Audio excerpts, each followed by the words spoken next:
Kyra from KyraWilliamsFitness.com, and today we are doing box jump overs.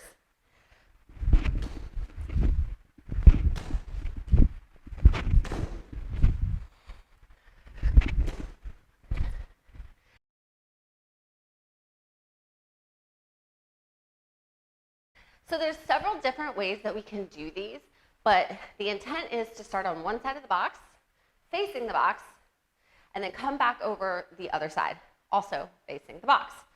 So when we do these, we want to stand with our feet under our hips. We're going to load up our hamstrings by bending at the knees and bending at the hips a bit. We're going to use our hands for momentum. We're going to jump with both feet at the same time, land both feet at the same time. We can then turn, step down, or jump up, turn as we come down right into the next one, or step down, then turn.